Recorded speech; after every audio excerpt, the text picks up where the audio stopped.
Bugün sizlere anlatacağım olay dünyanın en büyük gizemlerinden biri olarak kabul ediliyor. Hala o gece neler yaşandı kimse bilmiyor. O dönemde biliyorsunuz Sovyetler Birliği vardı. Sovyetler Birliği'nde kış inanılmaz soğuk geçiyordu. Özellikle Ural Dağı'nda sıcaklık eksi 30 hatta 40 dereceye kadar çıkıyordu. İşte böyle bir zorlu dağa tırmanmaya karar veren 9 gencin hayatta kalma mücadelesi ve de başlarına gelen maalesef paranormal mi, askeri deneyler mi, ne olduğu hala belirlenemeyen bu gizemli olayın hadi gelin biz de peşine düşelim. Yola çıktılar. Kimsenin aklına birkaç gün sonra dünyanın en büyük gizemlerinden birinin parçası olacakları akıllarına gelemezdi. Aslında o gençlerin planı çok basitti. Daha 2-3 günlük bir yürüyüş, daha sonrasında zirveye tırmanıp orada kamp yapıp aşağı tekrar inmeleriydi. Tabii bunları bekleyen aileleri, hatta arkadaşlarından bir tanesi rahatsızlanarak maalesef yoldan geri dönüyor.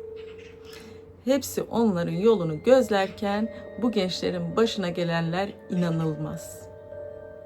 Bu gençler daha sonrasında yola başlıyorlar, gülerek, eğlenceli. Sizlere fotoğraflarını da yansıtayım. Hatta yansıtayım şimdi. Bu fotoğrafları kendi fotoğraf makinalarıyla çektikleri karelerdir. Onların gözüyle manzara resimleri.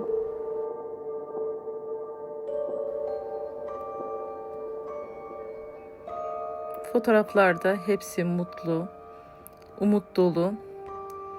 Yolculuklarını bitirip ailelerine gidip neler yaşadıklarını anlatmayı bekliyorlardır.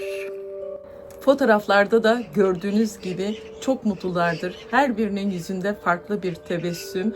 Çünkü arkadaşlarıyla çok farklı bir deneyime daha başlamış bulunmaktadırlar. Yolculuk 3 gün sürüyor.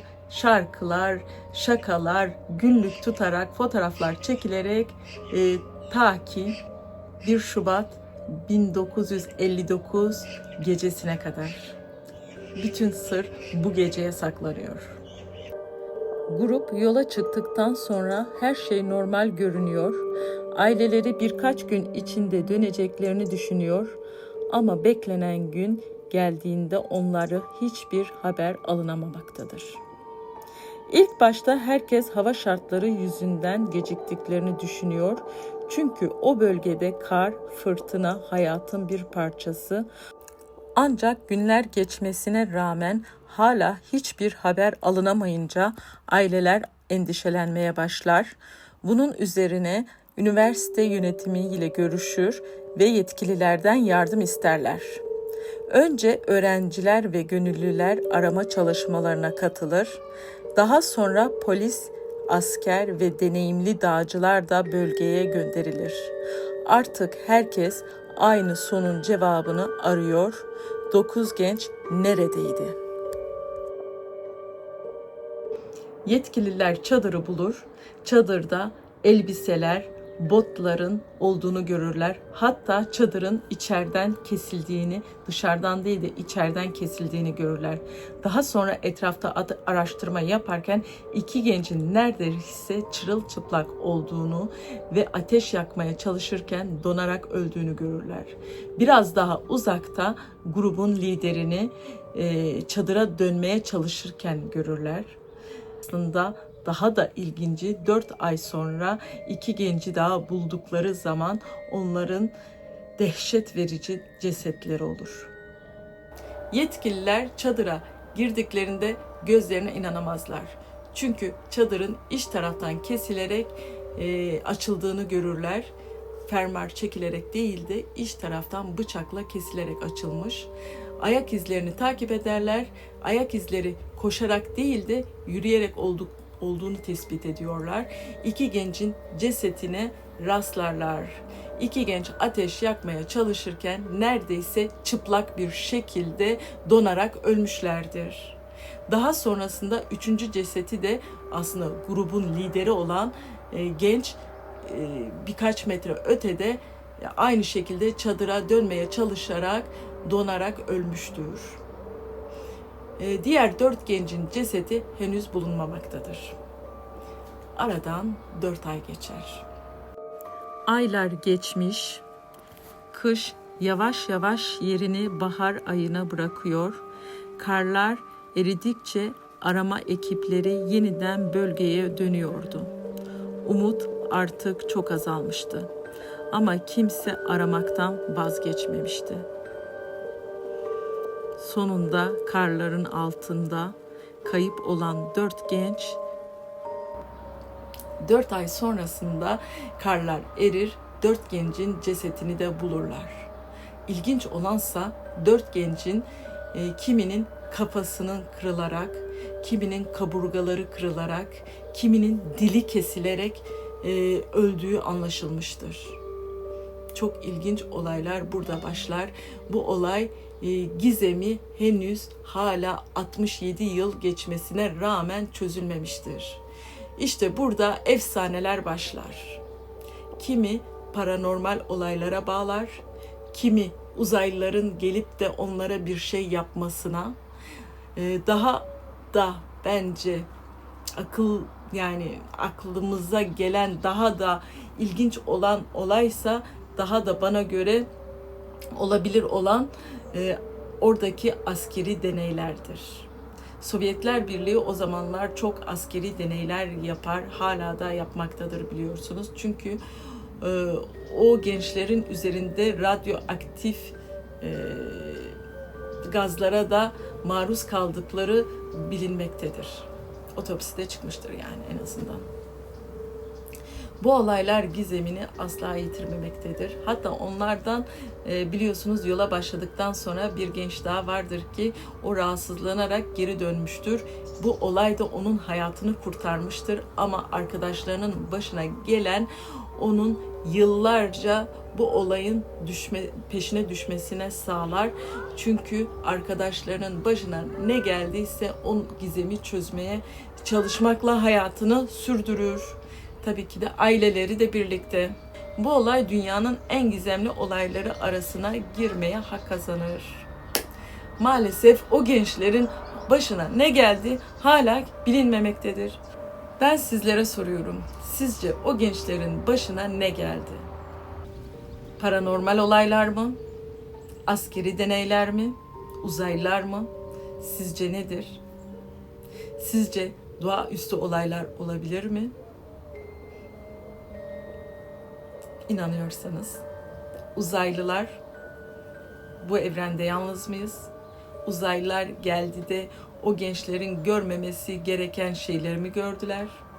Yoksa askeri orada farklı deneyler yapıp veyahut da gençlerin görmemesi gereken şeylere şahit olduklarından ötürü başlarına ne olaylar geldi?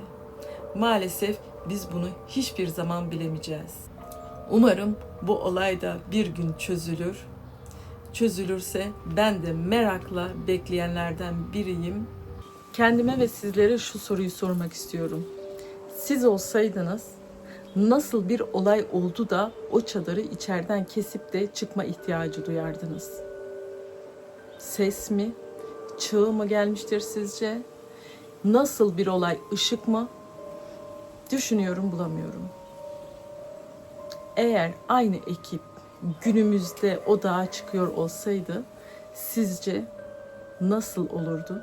Düşünseniz günümüzde GPS var, uydular var, kamera var, telefon var. Yani o dönemde olmayıp da bu dönemde olan şeyler onların hayatını kurtarabilir miydi? Kendime sormadan edemiyorum. Sizler de bu tür olayları dinleyip de kendinizi aynı yere koyabiliyor musunuz? Empati yapabiliyor musunuz? Ben fotoğraflara baktığımda onlardan biri olabilirdim diye de düşünmeden edemiyorum. Eğer ben olsaydım o yolculuğa çıkar mıydım?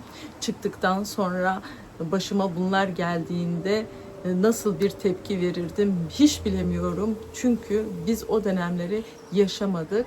Allah da yaşatmasın. Çünkü Gerçekten hani bazen yakınıyoruz, diyoruz ki aman şu telefonlar çıktı, internet geldi, hayatımızı mahvetti, ama belirli dönemlerde belirli olaylara baktığımızda da burada hayat da kurtarabilirdi.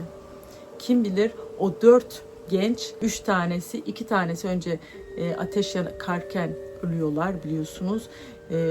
Üçüncüsü de biraz daha uzakta çadıra doğru tekrar gelirken bulunuyor. O diğer 4 tanesi de karlar eridikten sonra bulunuyor. Maalesef cesetleri biraz önce de dediğim gibi size kafasından, kaburgalarından, daha farklı yerlerinden darp alarak, hatta birinin dili nasıl kesilebilir ki? Yani bir olay oldu, bir tanesi içlerinde cinnet mi geçirdi, yoksa cinnet de geçirse bir kişiye herhalde diğer 8 kişi engel olabilirdi. O ihtimali kesinlikle eliyorum. Uzaylılar mı geldi diyeceğim. Uzaylılar da geldiyse niye bunları toplu bir şekilde aynı yerde öldürmedi? Onu da eliyorum. Hadi uzaylılar var da geldi de diyelim yani, biz diyoruz. Öyle bir şey zaten yok veyahut da ispat edilemedi henüz. Gözümüzle de görmedik. Bilemiyoruz. Varsa da biz bilmiyoruz. Umarım vardır da, varsa da bir gün ona da tanık oluruz. Peki askerler mi diyeceğiz? Askerler biraz daha bana yatkın geliyor. Orada herhangi bir test yaparken deneysel, şimik, çünkü radyoaktif gazların da üstlerinde bulunduğu da biliniyor. Ural Dağları nasıl bir bölge? Ural Dağları haritaya baktığımızda Rusya'nın en sert bölgelerinden biri olarak görülüyor. Günümüzde deneyimli dağcıların bile çekindiği bir bölge. Sıcaklık eksi 40 dereceyi kadar bulurken tabii oraya çıkmak nasıl bir deneyim, nasıl bir haz veriyor insanlara, ben bunu bilemiyorum. Çünkü benim bu spora pek yatkınlığım yok, bilincim yok. O soğukta o kadar, o sporu yapanlara sonsuz saygı duyuyorum, yanlış anlamayın, ama o soğukta o zirveye çıkıp da nasıl bir haz aldıklarını hiç bilemiyorum. Yaşamadım. Allah da yaşatmasın. Çünkü ben o bilinçte bir insan değilim maalesef. Ama düşündüğüm zaman o gençlerin umutları, hayalleri, geride bıraktıkları aileleri, anneleri ve babaları, acısını yani gözümün önüne bile getiremiyorum. Fotoğraflara baktığınızda her birinin gözünden saçılan ışık, düşünebiliyor musunuz?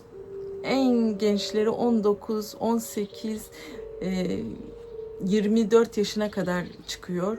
Bu gençler evden çıkarken sadece hani biz 2-3 günlük bir macera yaşarız, arkadaşlarımızla beraber oluruz, sonra döneriz diye hayal ederken, her birinin de üniversitede güzel bölümleri ve çalışkan çocuklar olduğu da söyleniyor.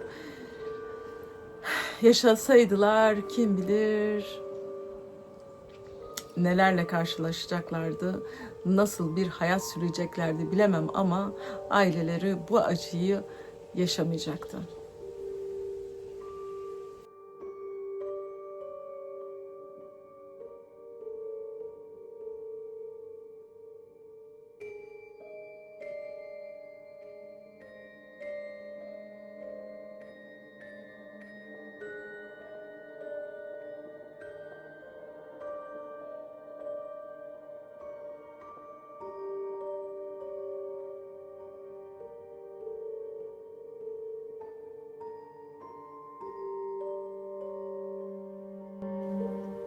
Beni en çok etkileyen şey şu oldu.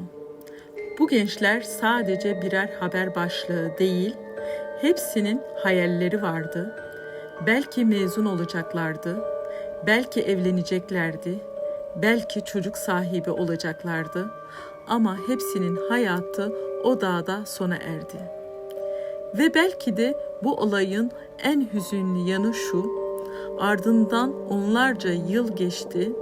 Dosya defalarca incelendi. Yeni araştırmacılar araştırma yaptı. Farklı teoriler ortaya atıldı. Ama ailelerin aklındaki tek soru hiçbir zaman tamamen cevaplandırılmadı. O gece gerçekten ne oldu? Peki siz o ailelerin yerinde olsaydınız, yıllarca cevabını bulamadığınız bir soruyla yaşamaya devam edebilir miydiniz? Umarım düşüncelerinizi yorumlarda benimle paylaşırsınız. Siz olsaydınız ne yapardınız? Bu tür videoların devamının gelmesini eğer siz de istiyorsanız beğeni yapmayı, yorum yapmayı, abone olmayı hiç unutmayın. Umarım keyif almışsınızdır. Kendinize iyi bakın. Görüşmek üzere.